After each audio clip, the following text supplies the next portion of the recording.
Here's a number that should stop you cold. 2.5 million viewers, peak of 3.1 million. That's what a single regular season WNBA game pulled in on ABC.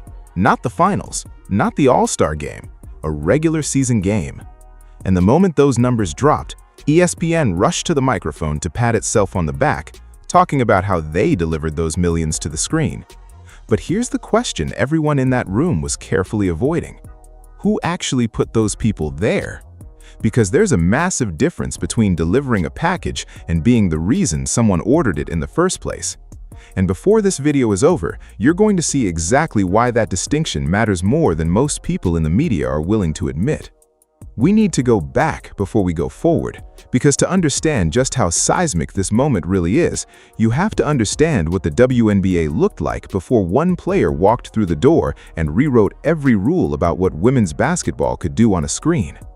Not long ago, a nationally televised matchup between the Las Vegas Aces and the New York Liberty, two of the most recognizable franchises in the entire league, two powerhouses with legitimate championship pedigree, drew around 435,000 viewers. And that number? That was celebrated. That was progress. Sports writers were genuinely excited about it. The Connecticut Sun versus the Atlanta Dream pulled about 165,000 people. 165,000. For a league that had been fighting for visibility for over 2 decades, these were considered wins. The Indiana Fever, one of the oldest franchises in the league, was averaging barely 4,000 fans inside their arena on any given home night. 4,000. Some high school football games in Texas draw more than that. And yet, the league kept pushing forward, kept insisting that growth was coming, kept pointed to modest improvements like they were proof that something big was on the horizon. To be clear, this isn't about disrespecting the women who were in that league before 2024. A'ja Wilson was already one of the most talented players on the planet. Breanna Stewart had multiple championships and MVPs to her name. Napheesa Collier, Jonquel Jones, Kelsey Plum, these were elite basketball players by any standard. The product on the court was genuinely good. The problem was that only a sliver of the American public had any idea. The league had stars, dynasties, and rivalries. What it didn't have was a single active player capable of turning an ordinary Tuesday night regular season game into national-scale appointment television. The talent was there, the eyeballs weren't. And then, everything changed. On May 17, 2025, the Indiana Fever hosted the Chicago Sky in what should have been a fairly routine early season matchup. Instead, it drew 2.7 million viewers on ABC. That became the biggest TV audience for a WNBA regular season game in 25 years, since 2000, when the league was still airing on NBC in a completely different media landscape. The broadcast peaked at 3.1 million viewers. Caitlin Clark finished that game with 20 points, 10 rebounds, and 10 assists, her third career triple-double. But here's what makes that number even more staggering. The previous record for the most watched WNBA game since the turn of the century? Also the Fever. Also Clark. The game before that record? The Fever again. According to published national television data, the Indiana Fever have appeared in the 28 highest-rated WNBA regular season games of the past 20 years. 28! The first game on that list that didn't feature Indiana was a May 2024 matchup between the Los Angeles Sparks and Las Vegas Aces, which averaged 1.34 million viewers and sat tied for 29th. Let that sink in. Every single game in the top 20 over a 20-year span involved one franchise, and that franchise was drawing 4,000 fans a night just 2 years before. The year-over-year jump was 77% in some comparisons. That is not a scheduling tweak. That is not a favorable time slot. That is not a network promotion. A 77% increase is a signal that something materially, fundamentally different has happened. And the only variable that changed? Caitlin Clark's availability. When she played, numbers exploded. When she was out, the conversation immediately shifted from celebration to anxiety. The pattern repeated itself so consistently that it stopped being a coincidence and started being a law. Before Clark entered the professional game, the WNBA hadn't reached 1 million viewers for a regular season game since 2008, not once. Then in 2024 alone, the league notched 23 seven-figure telecasts. Clark appeared in 21 of them. The math there isn't subtle. It's almost aggressive in how clearly it points in one direction. There's a phrase that started circulating in sports media circles around 2024 that perfectly captures what happened to this league: the Caitlin Clark stimulus package. It sounds like a joke. It isn't. An economic analysis from Dr. Ryan Brewer at Indiana University Columbus found that Clark was responsible for approximately 26.5% of all WNBA economic activity during her rookie season. A quarter of the entire league's economic output traced back to one player. And when projecting forward into 2025, Brewer estimated her economic impact on the WNBA could hit realistically $1 billion when accounting for attendance, merchandise, and the massive new television deals her presence helped accelerate. Speaking of television deals, the WNBA signed a $2.2 billion TV rights agreement, and the scheduling immediately reflected who was responsible for that number. The Indiana Fever had 41 of their 44 games on national television in 2025. 41! For context, that's more nationally televised games than the Los Angeles Lakers received, more than the Golden State Warriors, more than the Boston Celtics. A WNBA team was getting more national TV exposure than some of the most storied franchises in NBA history. That doesn't happen by accident, and it doesn't happen because a network suddenly discovered a love for women's basketball. The merchandise numbers were equally jaw-dropping.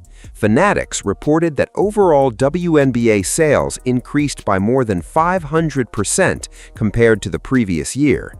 Dick's Sporting Goods saw a 233% jump in WNBA-related product sales from 2023 to 2024.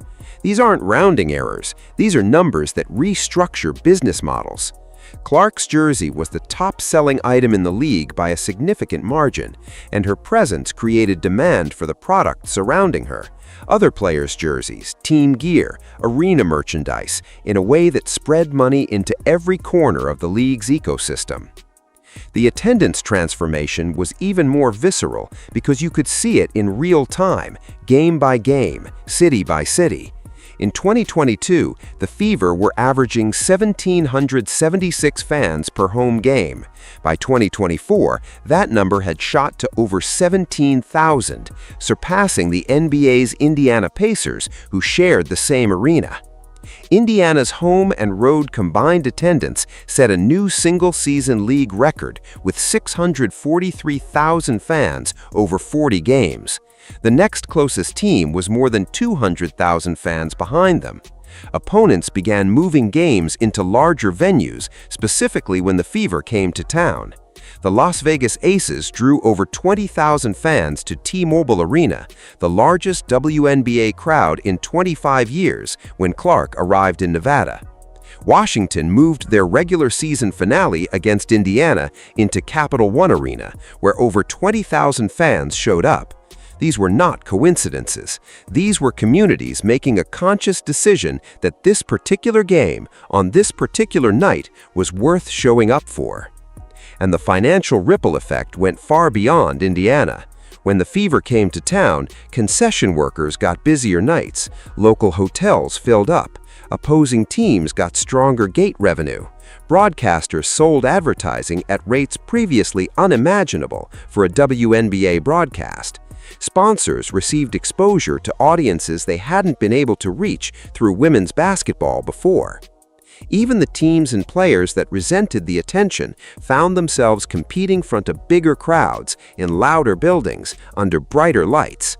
That's what a stimulus package actually looks like. When ESPN announced the 2.5 million viewer number and framed it as the network having delivered that audience, the reaction online was immediate, and it was not particularly kind. And honestly, the frustration wasn't entirely without basis, though it requires some nuance to explain properly. To be fair, ESPN and ABC did play a real role. They provided national distribution. They scheduled the game in a prime television window. They built the production, the graphics, the pre-game show, the broadcast infrastructure that allowed 2.5 million people to watch simultaneously across the country. None of that is nothing. Distribution matters in sports media. Without a network willing to put a product in front of people, the product stays invisible. But here is the critical distinction. The audience was not searching for an ESPN press release. They were not tuning in because of clever marketing. They were not suddenly interested in women's basketball because ABC put together a good promotional package. They were searching specifically for a fever game featuring Caitlin Clark. They were asking, is she playing tonight? Is she healthy? What has she been averaging? Is this game going to produce one of those moments everyone will talk about tomorrow? ESPN provided the channel. Clark provided the reason to change it. The pregame show for that same broadcast drew 818,000 viewers, nearly 1 million people watching a studio show before a WNBA game even tipped off. For context, that number would once have been considered a respectable audience for an actual WNBA game. Now, nearly 1 million people were gathering before tip-off just to be ready. The host correctly pointed out that a significant portion of that audience was probably arriving in the last 15 minutes specifically to make sure they didn't miss Clark's first possession. That's not general WNBA enthusiasm. That is targeted, player-specific demand that a network can capture but cannot manufacture. And then there was the documentary. ESPN released a WNBA docuseries called Life in the W during All-Star Weekend, a show meant to document the rise of the league and its players. The 3 players featured were A'ja Wilson, Napheesa Collier, and Dawana Bonner. All elite players, all deserving of the spotlight in their own right. But the player who arguably did more than any other active athlete to drive the surge in WNBA popularity that made the documentary worth producing in the first place, notably absent. Accusations of snubbing spread almost immediately. To be fair, there are multiple possible explanations. Clark may have declined to participate, and her camp does carefully manage media access. But the optics of a network celebrating the rise of the WNBA while minimizing the player most responsible for that rise was not lost on anyone paying attention. This is the tension that kept surfacing throughout 2024 and 2025, the media ecosystem benefiting enormously from Clark's popularity while simultaneously appearing uncomfortable with the full acknowledgement of her role. When broadcasters heaped praise on her, critics argued the league was ignoring everyone else. When they shifted focus to other players, Clark's fanbase said the obvious story was being deliberately buried. The coverage became a story unto itself. There is a genuine editorial dilemma at the center of all this, and it deserves honest examination rather than easy outrage.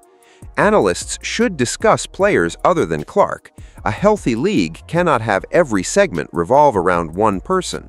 Olivia Miles, A'ja Wilson, Napheesa Collier, Paige Beckers, Breanna Stewart, these are elite basketball players with compelling stories. Angel Reese has built one of the most recognizable personalities in American sports. Kelsey Plum is one of the most complete offensive players in league history. These women deserve serious coverage, built around their actual performances and identities, not just as supporting characters in a Clark-centric narrative. The problem starts when coverage begins to feel like it is trying to manufacture an equality of public interest that does not currently exist. On the court, legitimate debates about who is playing the best basketball can be had. In the marketplace, however, the audience has already voted with its eyes and its dollars. Clark is drawing at a level no other active WNBA player consistently matches, and the evidence is not subtle. Pretending that the current attention is evenly distributed doesn't make the coverage more balanced, it makes it less credible, because viewers can see the ticket prices, the crowd sizes, the jersey sales, and the ratings. When the coverage doesn't match what people are clearly observing, they stop trusting the coverage. Clark herself has spoken about how exhausting this dynamic has become. In an interview with ESPN's Malika Andrews just before the 2026 All-Star Weekend, she said the media environment had left her feeling emotionally drained. "It's emotionally exhausting," Clark said. "It's draining. It makes your shoulders tense because people don't want to talk about the basketball, they just want to stir it up and make it something else." She went on to push back against what she called a false characterization of who she is, saying that writers were making accusations about her character without actually knowing her. For a player who has brought unprecedented attention and revenue to her league, the irony of feeling attacked by the same media apparatus benefiting from her existence is not lost on her or on anyone watching closely. She also sent what some described as a blunt warning to WNBA reporters at All-Star Weekend. "If you're going to cover me, don't question my character." It wasn't a threat. It was a boundary from a 24-year-old woman who has spent 3 years being the center of a cultural debate she never asked to lead. And yet, Manika McNutt responded almost immediately by suggesting Clark needed more accountability and self-awareness regarding her role in the larger sisterhood of the WNBA. The reaction from Clark's fan base was swift and severe, the broader criticism being the player who transformed the league's finances, filled its arenas, and quadrupled its television audiences, was being told she needed to show more awareness of her obligations to the institution, while the institution was simultaneously building a documentary series that didn't prominently feature her. That contradiction is at the heart of the coverage war, and it will not resolve itself through more debate. It will only resolve through smarter storytelling. One of the most interesting secondary arguments in all of this involves Sophie Cunningham. The debate about the 2.5 million viewer game included genuine discussion about how much of that audience was specifically there for Clark and how much showed up because of her teammates, particularly Cunningham, whose visibility had been exploding through her connection to the Fever's larger story. Cunningham is a fascinating case study in how a star's gravitational pull can elevate everyone around her. She brings toughness, a willingness to engage in physical moments, genuine shooting ability, and a personality that is immediately readable to casual fans. You don't need to know her statistics to understand who she is when she's on the floor. She plays with an edge that casual fans find compelling, and several high-profile moments involving her, including some that generated genuine controversy, pushed her into national sports conversations that would previously have been exclusively about the very biggest names in the game. The best estimate floating around was that roughly 5 to 10% of that historic audience came specifically because of Cunningham's rising profile. That number cannot be verified with precision, but the broader point stands. The Fever were beginning to function as a multi-personality attraction rather than a one-woman showcase. Kelsey Mitchell can take over an offense in a way that changes a game's entire energy. Aaliyah Boston was a former #1 overall draft pick with the kind of interior presence and fundamental basketball IQ that coaches point to as a model. These players had real identities, and when those identities became clear to casual viewers, when someone tuning in for Clark started to recognize Mitchell's handle, or Boston's footwork, or Cunningham's intensity, something important began to happen. The casual viewer stopped thinking of the Fever purely as Caitlin Clark's team and started developing attachment to the team itself. That is how a star's audience becomes a franchise audience.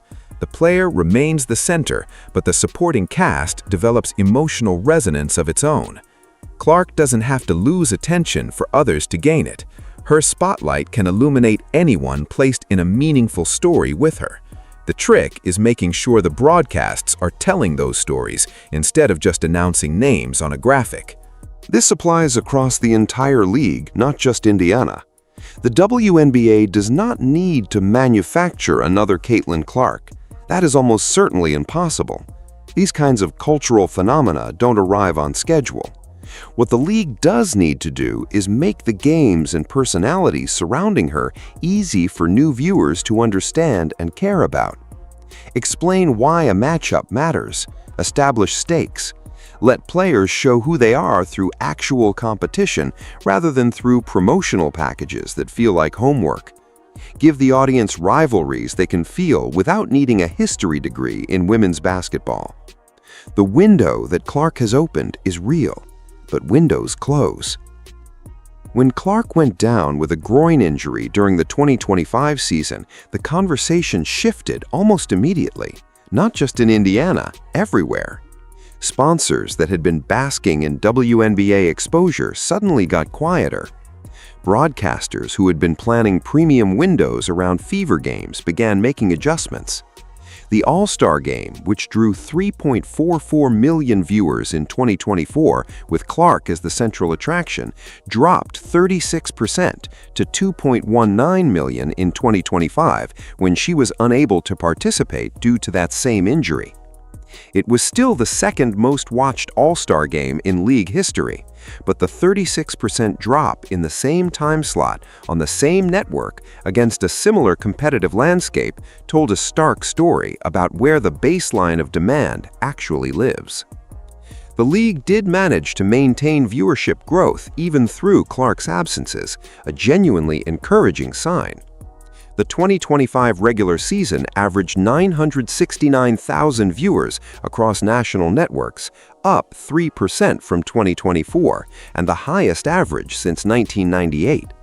Non-fever games saw a 37% year-over-year increase in viewership, which suggests that some genuine league-wide growth is sticking. These are real numbers worth celebrating. The WNBA was not an empty vessel that needed Clark to pour interest into it. There is an actual product here, and audiences are finding it. But here's the honest reading. Clark's presence remained the dominant variable.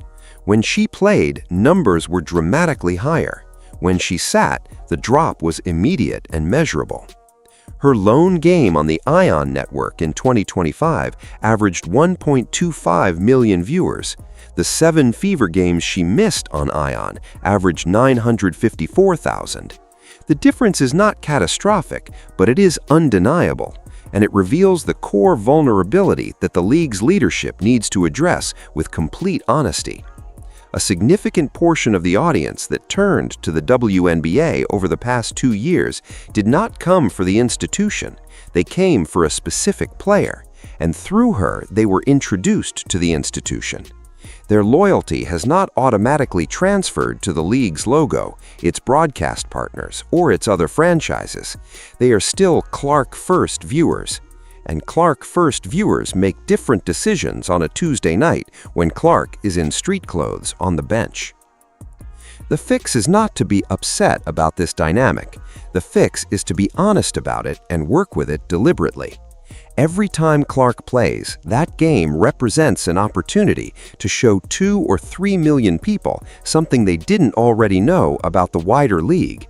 Every broadcast is a potential recruitment pitch for the teams, players, and storylines that exist beyond Indiana.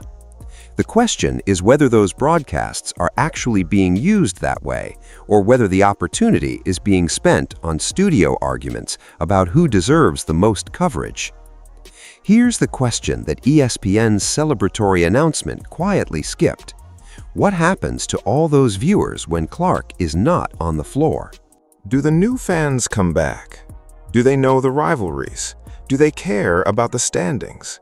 Have they formed emotional connections with players in cities they have no geographic reason to root for? Have they had enough repeated positive experiences watching WNBA basketball that the league itself, not just one player, has earned a place in their sports rotation? Those questions cannot be answered by a press release about 2.5 million viewers. They are answered over seasons, through scheduling decisions, broadcast storytelling, officiating consistency, player accessibility, and 100 other small choices that add up to either a genuine cultural shift or a temporary spike that retreats once its primary engine slows down. The evidence so far is mixed in an honest way. Some things are genuinely encouraging. Franchise valuations across the league are rising. Sponsorship revenue is growing in categories like finance, healthcare, and insurance, sectors that don't chase viral moments, they chase reliable audiences. Attendance growth is showing up in markets beyond Indiana. The Golden State Valkyries, an expansion team, averaged over 18,000 fans per home game in their debut season, a new league record, and a sign that interest in the WNBA can be built from scratch in a new market. The 2025 WNBA Finals drew at least 1 million viewers for every game, only the third finals in league history to do so. These are meaningful indicators that something real is being built. But the honest counterpoint is equally real.